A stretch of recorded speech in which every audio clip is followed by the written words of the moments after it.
দেখো, আজকে আমি একটা এক্সপেরিমেন্ট করলাম শাড়ি পরানোর। আমাদের ম্যানিকুইনকে ওপর থেকে দূর থেকে দেখলে ভাববে বেঙ্গলি স্টাইলে রয়েছে শাড়িটা পরানো, কিন্তু এই শাড়িটা পরা ভীষণ ইজি। যারা মনে করে যে শাড়ি পরাটা বেশ ডিফিকাল্ট তাদেরকে দেখিয়ে দিই।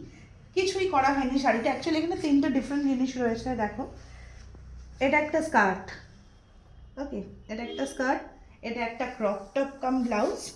এর সাথে আমি কি করেছি, কিছু একটা এন্ড শাড়ির লেফট এন্ডটাকে প্লিটস করেছি, করে এখানে জাস্ট টাকিং করে দিয়েছি। আর কিন্তু এদিকে কিছু নেই। দেখো, এটা শুধু এই হাফ ওয়েস্ট টাকিং করা আছে প্লিটস করে।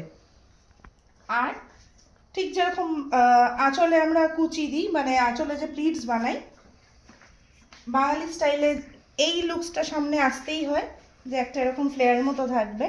তো সিম্পলি আরেকটা এন্ড, মানে রাইট হ্যান্ড সাইডের এন্ডটাকে, যেদিকটা আঁচল পোর্শনটা থাকে সেটাকে এরমভাবে প্লিট করলাম, এদিক দিয়ে তুলে দিলাম। আর এই যে পেছন দিয়ে দেখো, এই দেখো ওইটাই এদিক দিয়ে ঘুরে আসলো, এসে জাস্ট সামনে এটার সঙ্গে একটা পিন আপ করে দেওয়া হয়ে গেল। এবার তুমি এটাকে দেখো, দূর থেকে দেখে কিন্তু কেউ খুব একটা বুঝতে পারবে না। আর এটা বেশ একটা মিক্সড ফ্যাশন, যেখানে স্কার্ট রয়েছে, ক্রপ টপ রয়েছে, সাথে শাড়িটা পরা।